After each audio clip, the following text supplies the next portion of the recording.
Question लिखिए, find the ratio of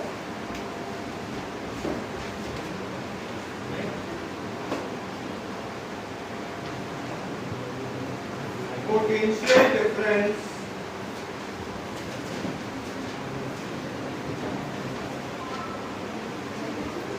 find the ratio of potential difference applied across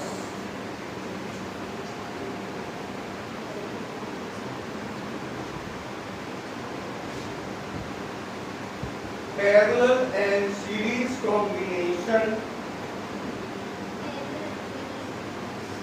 applied across parallel and series combination of two capacitors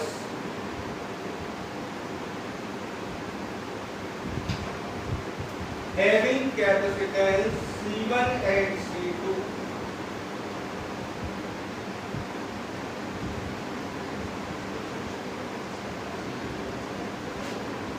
in the ratio 1:2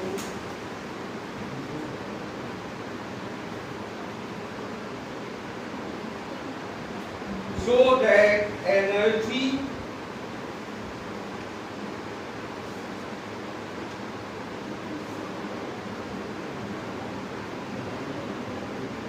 in both cases becomes same.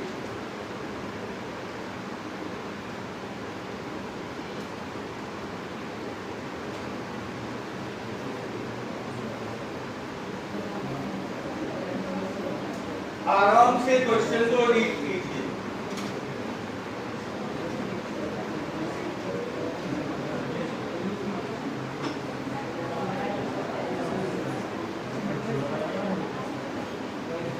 Question read कीजिए, time waste मत कीजिए।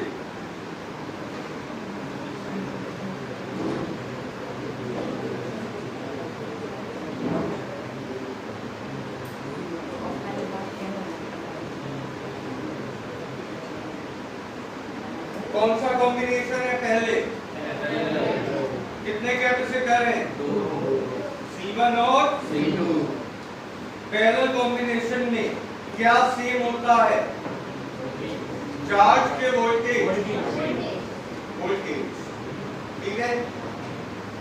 तो parallel combination के समय energy क्या होगी? Half C1 V² plus half C2 V²। यही formula क्यों लगाया हमने, बाकी दो क्यों नहीं लगाए? उनमें Q आ जाता, जबकि Q सेम, तो half C1 V² plus half C2 V²। V क्यों आया दोनों में? तो सबसे पहले लिखिए, पैरेलल कॉम्बिनेशन में वोल्टेज सेम होता है।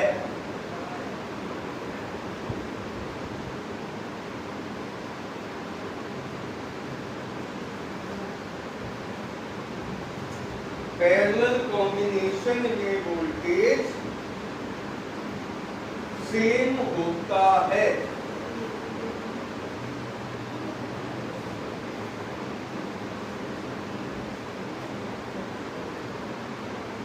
यहां तक कर लीजिए।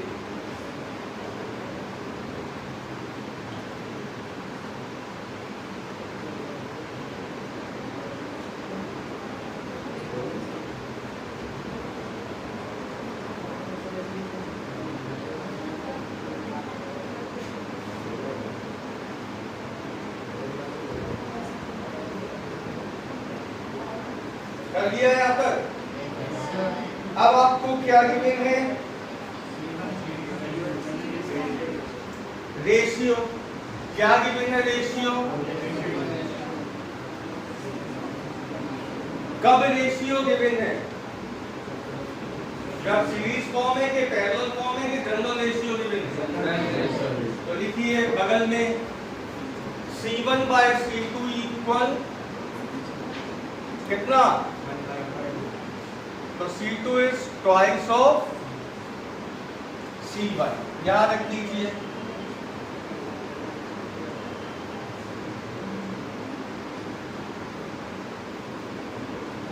कुल मिला के कितना आ गया?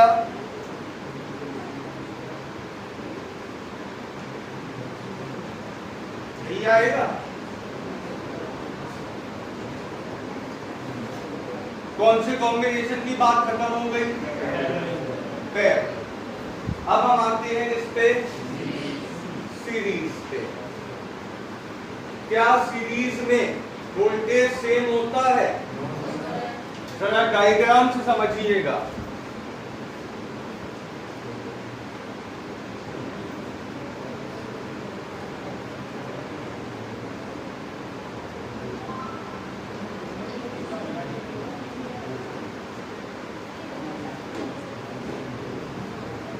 ऐसे कुछ है,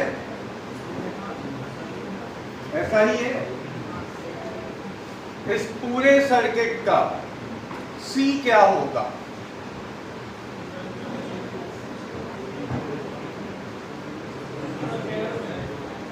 यही होगा।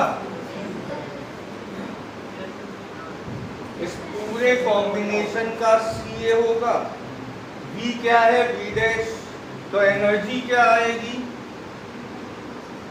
Half C V square. Clear है? यहां देखिए, हम चाहते तो ये लाइन ना लिखकर सीधे लिख सकते, क्योंकि पैरेलल में CP क्या होता? C1 प्लस C2, जैसे हमने यहां डायरेक्ट लिख दिया। कोई दिक्कत किसी को नहीं। CS की वैल्यू रखेंगे C1 C2, या एक काम कर रहे हैं, यहीं पे हम C2 को क्या लिख दे रहे हैं? तो C1 into twice of C1 upon में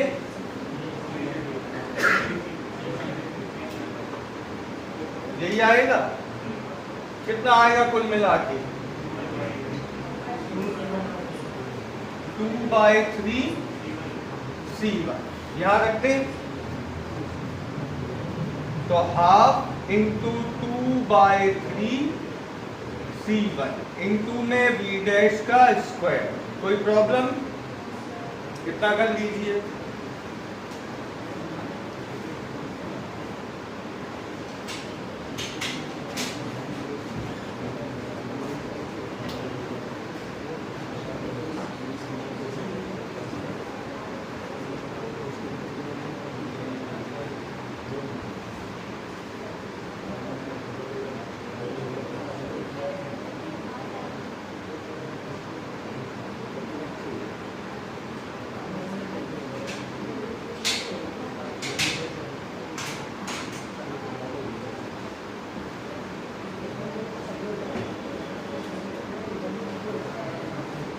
अब आपको क्या गिवन है इसके आगे? दोनों कॉम्बिनेशंस में क्या सेम है? एनर्जी। तो now UP equal US.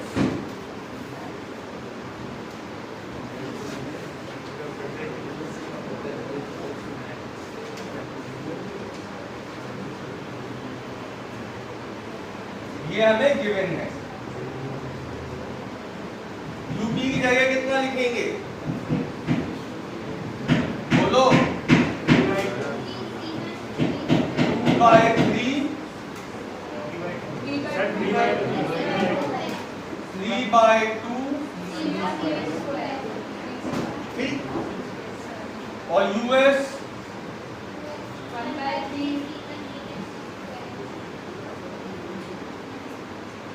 C1 से C1 कैंसिल। 3 3 जा 9/2 इक्वल आया V dash square by V square. जरा देखो हमें क्या साइन करना था? रेशियो फाइंड करना था, तो स्क्वायर हटा के रूट लगाओ, आंसर आ जाएगा।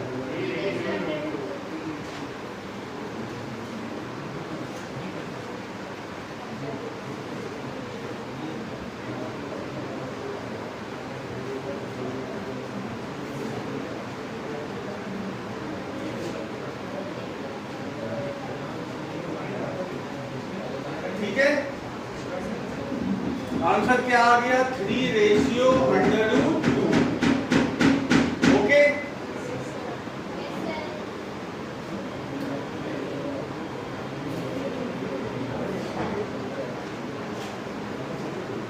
Next,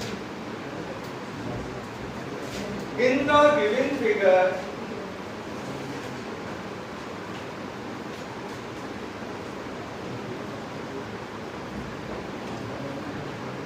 initially switch is closed.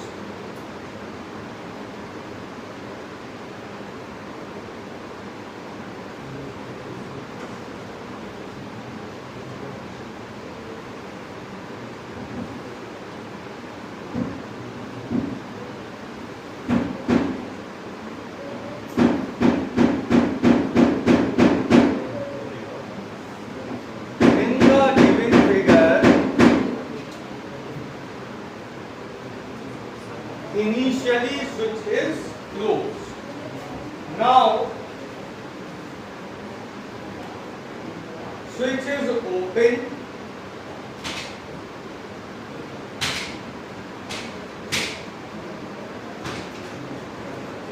Switch is open and dielectric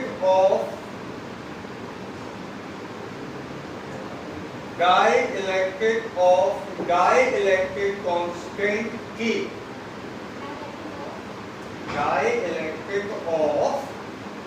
Dielectric constant K is filled in both capacitors.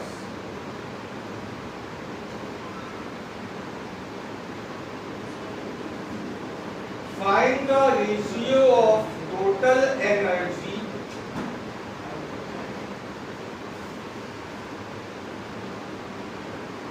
before and after introduction of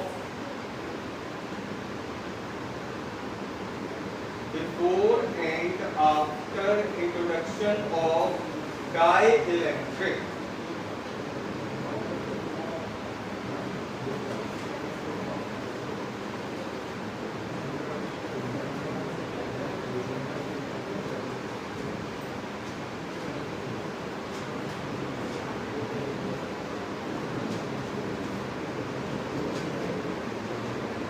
Before and after introduction of dielectric.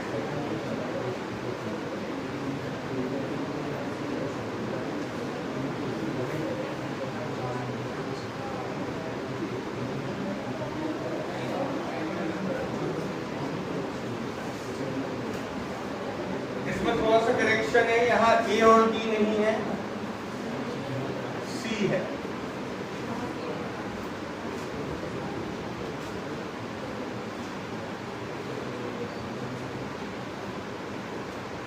तो पहले तो ये बताइए, before introduction of dielectric, ये दोनों किस form में है? स्विच क्लोज है, मतलब ये भी काम कर रहा है, ये भी काम कर रहा है। पैरेलल में है तो टोटल एनर्जी क्या होगी? Half CV² plus half CV², क्योंकि पैरेलल में वोल्टेज रिमेन यही होगी। पहले जब स्विच क्लोज है तो दोनों कैपेसिटर कौन से फॉर्म में है? पैरेलल। पैरेलल में वोल्टेज कैसा होता है? सेम। तो हाफ CV² इसकी एनर्जी और हाफ CV² इसकी, या ऐसे समझ में नहीं आए तो इनका टोटल कैपेसिटेंस क्या हुआ? CP = C + C 2C। Voltage क्या है? V। तो U इक्वल क्या हो जाएगा, U पैरेलल इक्वल क्या होगा, half CP into V square. CP क्या आएगा,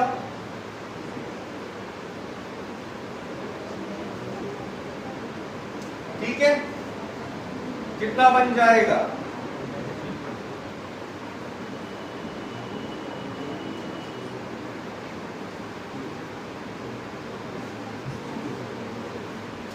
ये तो आ गई बिफोर, कितना काम करने की।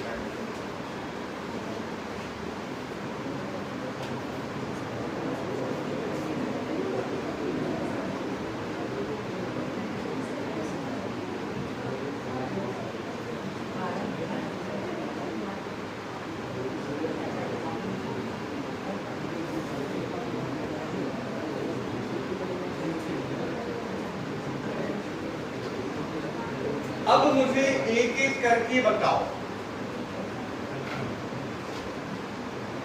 जब हम इन दोनों कैपेसिटर्स में किसे इंट्रोड्यूस करा देंगे, डाइलेक्ट्रिक, तो C पर क्या इफेक्ट आएगा, K टाइम्स इंक्रीज हो जाएगा। मतलब अब ये जो C था ये क्या हो जाएगा, और ये भी होगा।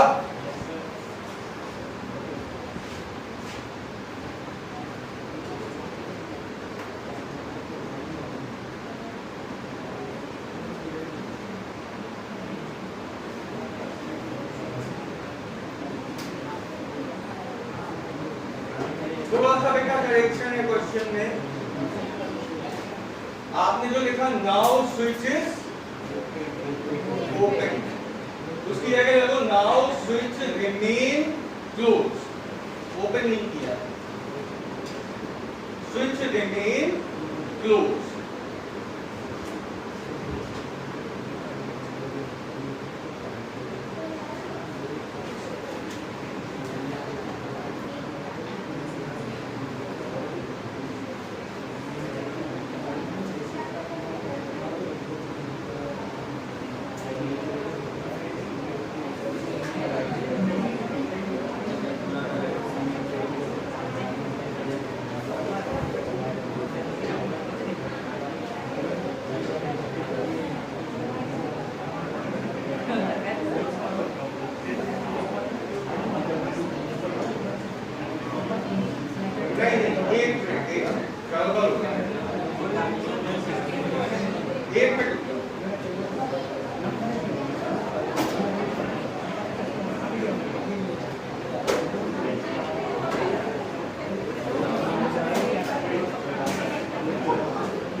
सही है, क्वेश्चन सही है।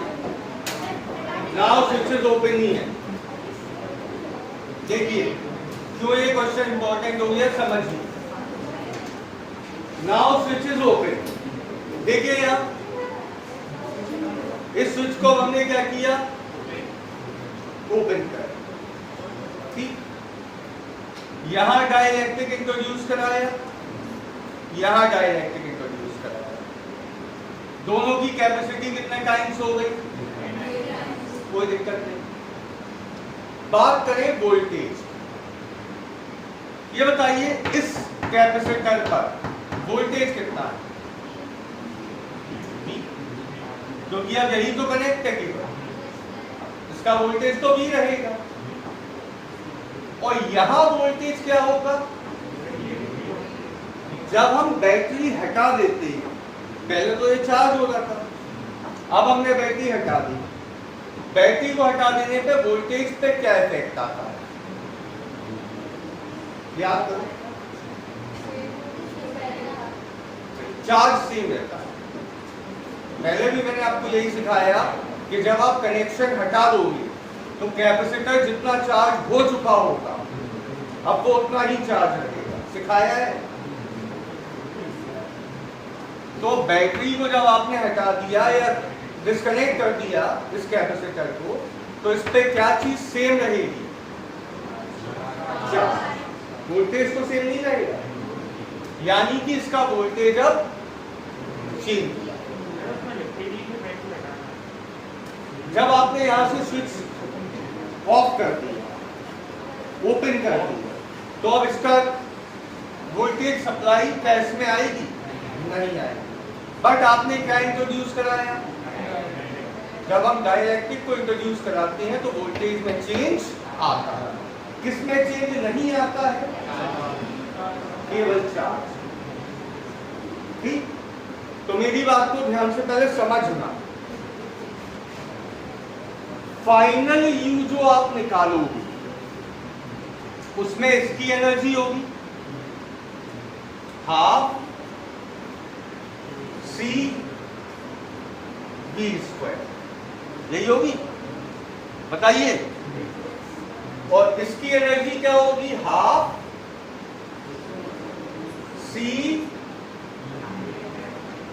बी डैश का स्क्वायर, क्योंकि यहां अब वोल्टेज बी नहीं।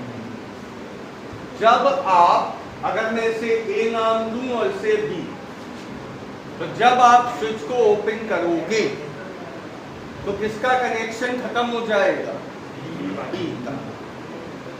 और साथ ही आपने जैसे इंट्रोड्यूस करा दिया तो अब इसका वोल्टेज चेंज हो जाएगा, बट चार्ज विल रिमेन।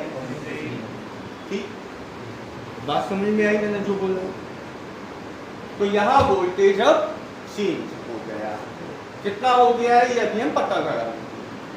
जो भी वोल्टेज होगा वो यहां रख देंगे तो इसकी एनर्जी हो जाएगी प्लस इसकी एनर्जी है।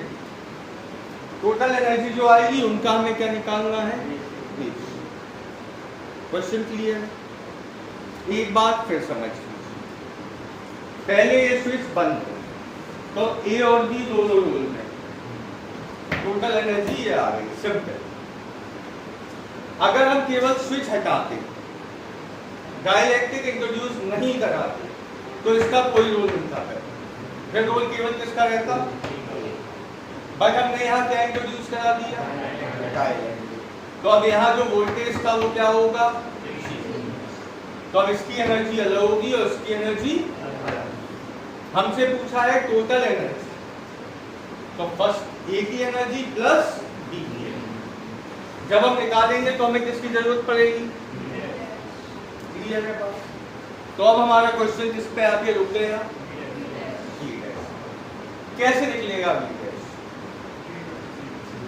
कॉन्सेप्ट क्या है? Charge is remain. तो मुझे ये बताओ, पहले इस पे चार्ज कितना था? चार्ज का फॉर्मूला सी, इसका कैपेसिटेंस सी था और वोल्टेज बी था। तो पहले इस पर चार्ज क्या था? सी। अब इस पे चार्ज क्या है? KC into V dash. यही है, बात समझ में आ रही है? ये जो बी है इस पर पहले कैपेसिटेंस कितना था? सी, और सप्लाई वोल्टेज बी। तो for capacitor B,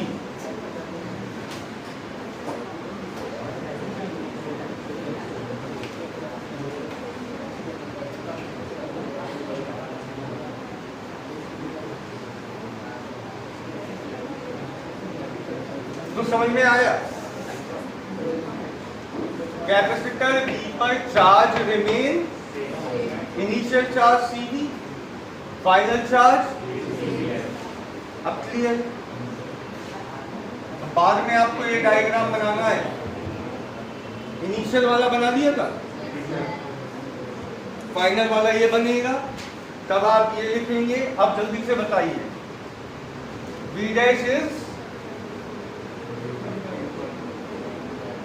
B by K. तो यहाँ बी डैश की जगह आप क्या लिखेंगे? बी बाय के का होल स्क्वायर। ठीक, इतना काम कीजिए पहले।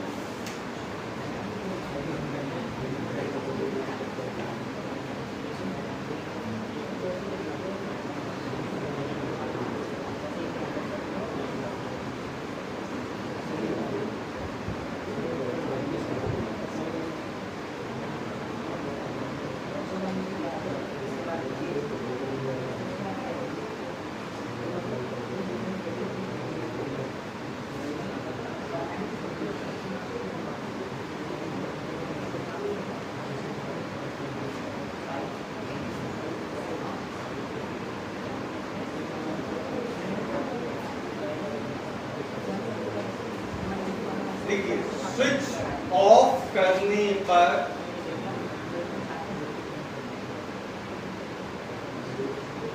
ऑफ लिख लो चाहे ओपन लिख लो,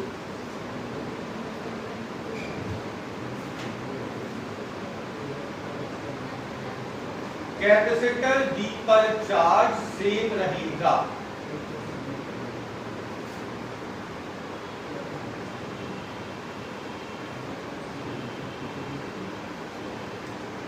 एंड डाइलेक्ट्रिक इंट्रोड्यूस कराने पर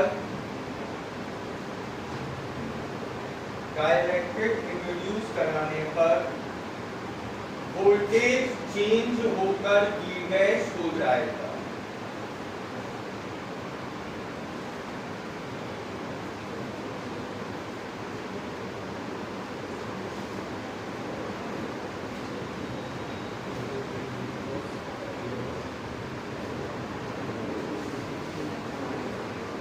ठीक है,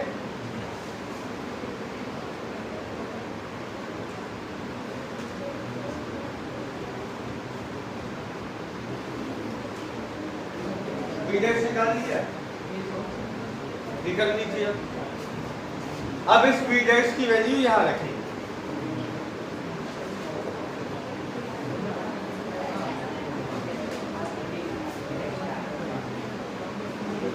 क्या आएगा? Half KC V square plus half KC V square by K square, K से एक K कैंसिल, कॉमन क्या मिल गया? K plus 1 by K।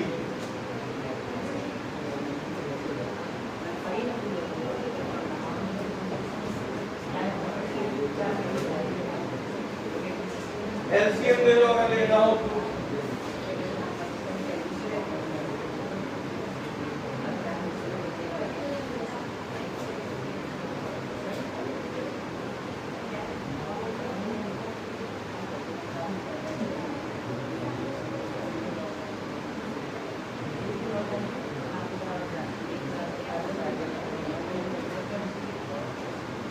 LCM लेके क्या आ गया? K स्क्वायर प्लस 1 बाय, ये आ गई फाइनल एनर्जी। फिर एक बार देख लो, अगर केवल स्विच हटाते और डाइलेक्ट्रिक को इंट्रोड्यूस नहीं कराते तो पहले चार्ज CV, बाद में भी C रहता, यहां पे K आता ही नहीं। और अगर हम V डैश लिखते भी तो भी C से C कैंसिल हो जाता, V डैश इक्वल क्या बना रहता? ठीक, क्यों चेंज हो गया अभी? डाइलेक्ट्रिक को इंट्रोड्यूस कर। ठीक है, चल दोनों का आपको क्या निकालना था? रेशियो। तो UP बाय UL, UP क्या था? अपॉन में CV स्क्वायर बाय 2K गया ऊपर और K स्क्वायर प्लस 1 आ गया नीचे। तो आंसर हो गया 2K upon K square plus 1।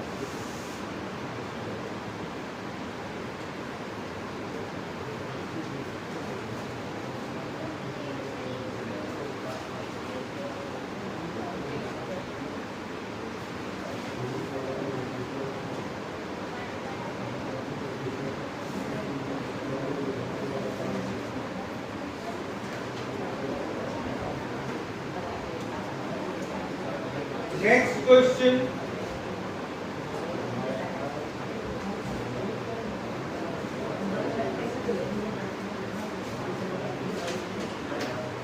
In the given figure, initially switch is closed.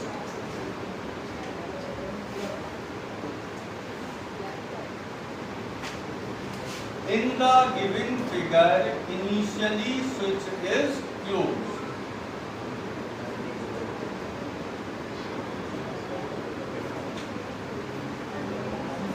Now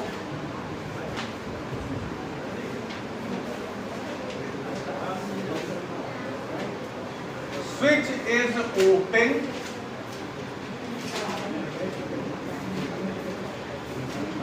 and a dielectric slab K equal 5 inserted between the plates.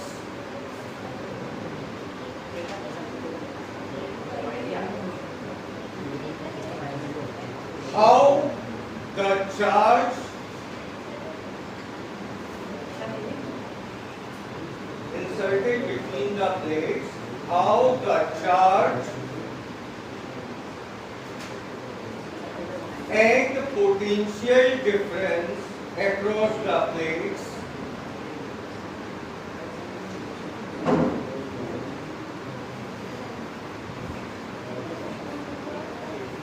will change.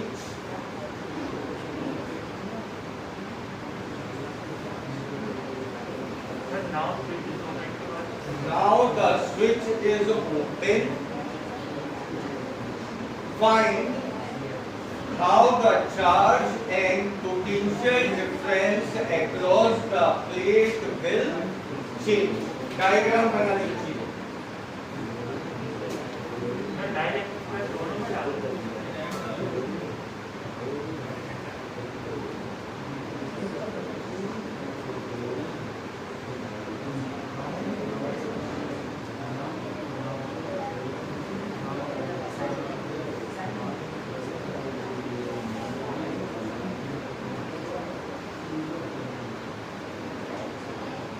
ठीक है, डायग्राम बन गया.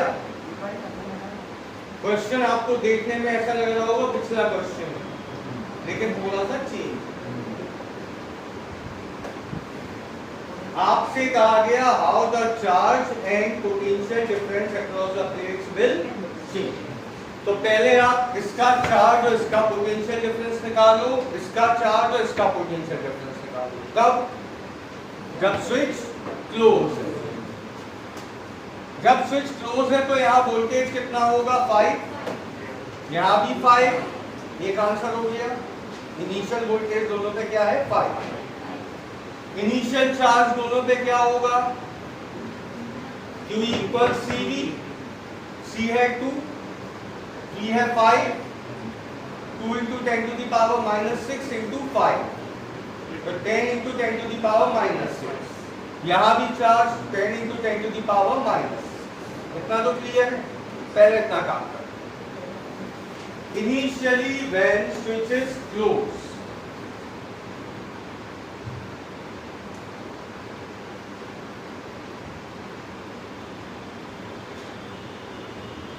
for capacitor A, V equal 5 volt. For capacitor A, V equal 5 volt. Q equal CV. C की जगह 2 into 10 to the power minus 6. D की जगह 5. 10 into 10 to the power minus 6. Micro cooler. Sorry, cooler. Now for capacitor B, same होगा.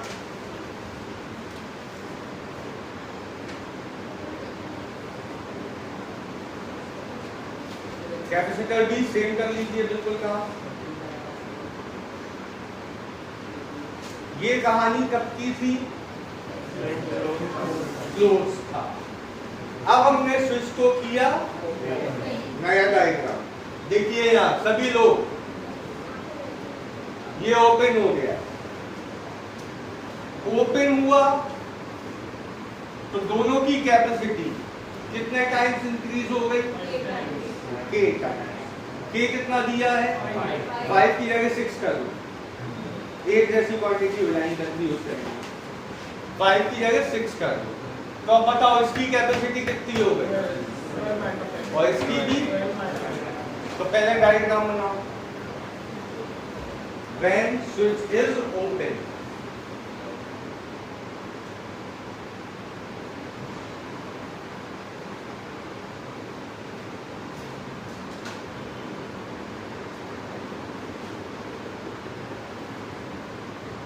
when switch is open,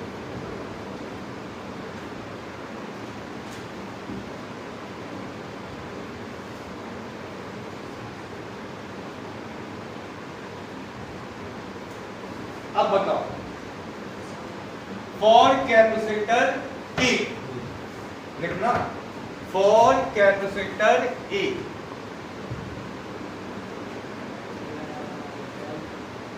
नया capacitance क्या हो जाएगा, के टाइम्स ऑफ सी। के कितना है,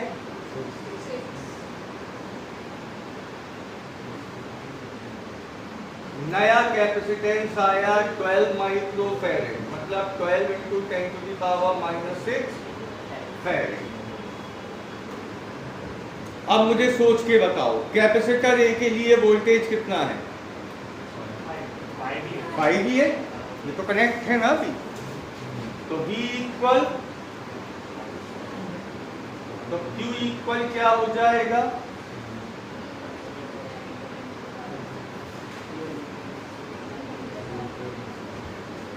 इंटू 10 टू दी पावर -6।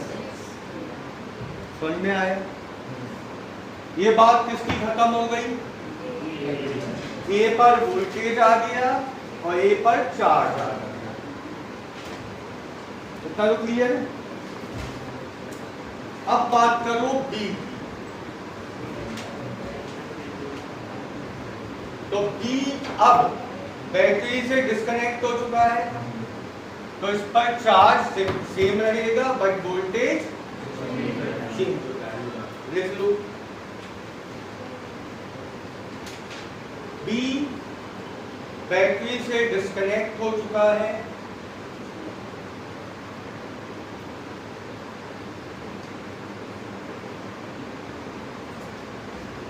इस पर चार्ज सेम रहेगा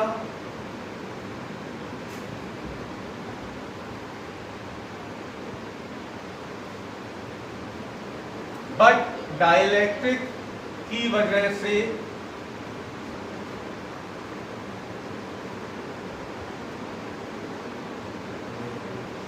वोल्टेज चेंज हो जाएगा।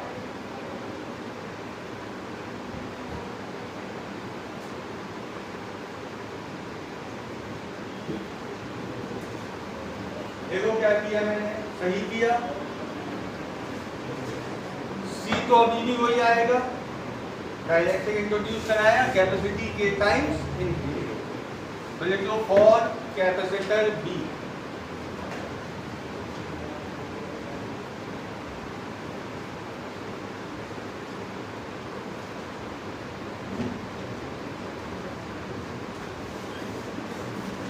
सीधे आपके सामने। अब बताइए चार्ज रिमेन, यही लाइन आएगी। तो यहां से वापस V डैश क्या हो जाएगा, V बाय K। V कितना था 5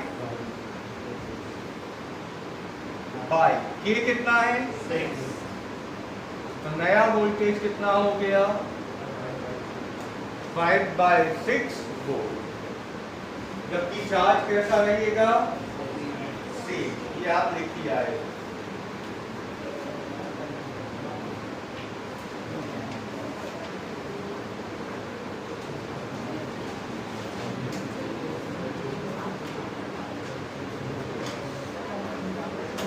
कोई दिक्कत इस क्वेश्चन में? क्या अब ऐसे क्वेश्चन कर पाओगे जिनमें बैटरी हटा देते हैं और फिर डाइलेक्ट्रिक को इंट्रोड्यूस कराते हैं? बहुत सारे क्वेश्चन हुए ऐसे आपके, कल भी यही कराते थे। Next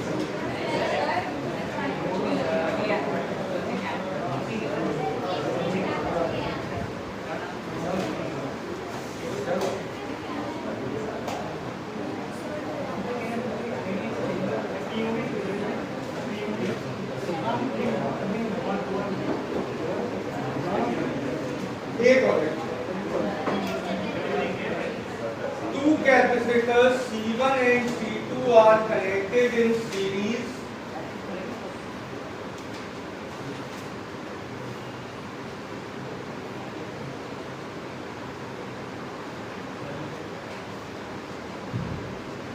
capacitors C1 and C2 are connected in series with a battery 100 volt.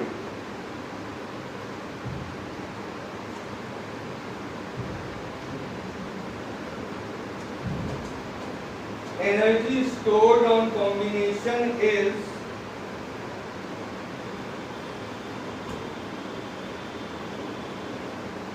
(0.045 joule). 0.045 joule. Now they connected in parallel.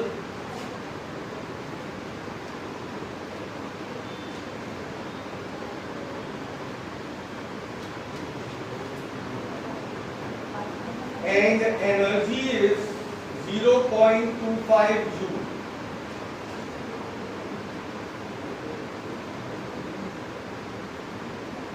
Find the value of C1 and C2.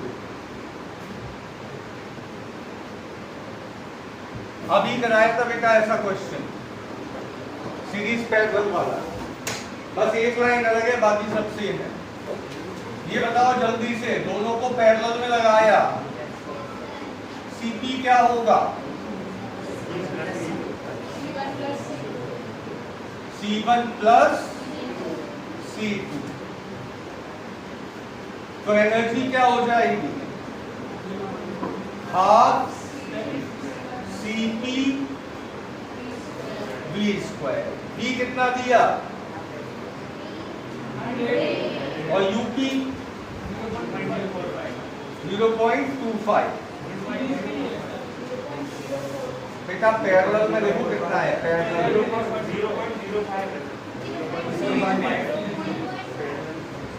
बेटा पैरेलल में देखो एनर्जी स्टोर 0.25, ठीक है। यहाँ से C1 प्लस C2 निकालो कितना आ जाए, देखते हैं कौन तेज कैलकुलेशन करता है, जल्दी करो।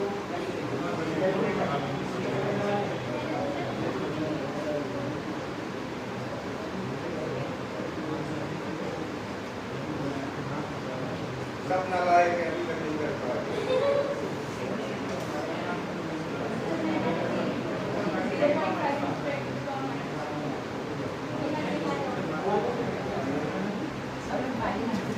C1 plus C2 5 into 10 to the power minus 5। ये आया आप लोगों का, इसे सॉल्व करके भाई 100 का स्क्वायर करोगे 10 की पावर 4, इसको यहाँ लाओगे 50, पॉइंट किसका आओगे तो 5 into 10 to the power minus 5। ठीक, अब काय में लगाया? सीरीज में C1 into C2 upon C1 plus C2। तो U क्या होगा? Half CV square. वही वोल्टेज है।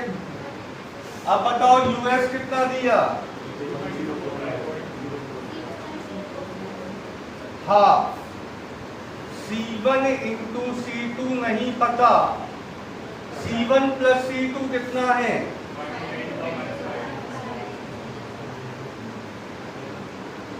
V का स्क्वायर।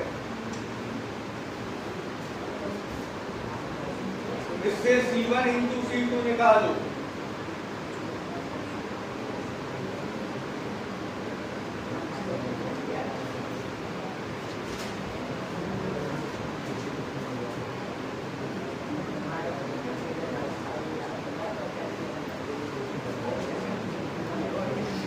ये आना चाहिए।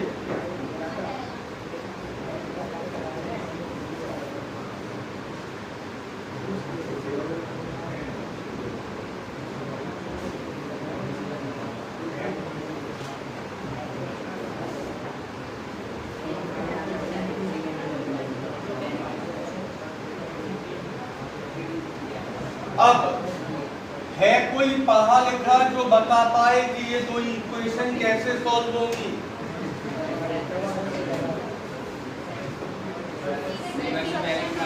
क्या आप C1 की वैल्यू निकाल के यहाँ रखोगे? मैंने आपको एक तरीका सिखाया था कि जब आपके पास एक इक्वेशन प्लस में और एक मल्टीप्लाई में हो तो एक माइनस में और बना लो। कैसे? a माइनस बी का होल स्क्वायर इक्वल होता है a प्लस बी का होल स्क्वायर माइनस, अगर आप पढ़े लिखे हैं तो जीवन में कभी एक आध बार ये फॉर्मूला देंगे।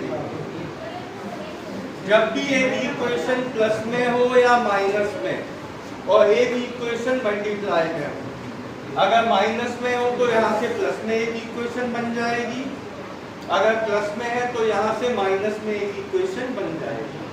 ठीक, ध्यान से देखो, इसे ओपन करके देखो। A square plus B square plus 2ab minus 4ab, A square plus B square minus 2ab। ठीक है, तो C1 माइनस C2 का होल स्क्वायर क्या होना चाहिए? C1 प्लस C2 का whole square minus 4C1 C2। जल्दी से बोलो, C1 प्लस C2 कितना है? नहीं, 25 into 10 to the power minus 10 minus 4.5 into 10 to the power minus 10। जल्दी से बोलो कितना आया? 18 इंटू 10 अबे माइनस करके बोलो कितना आया?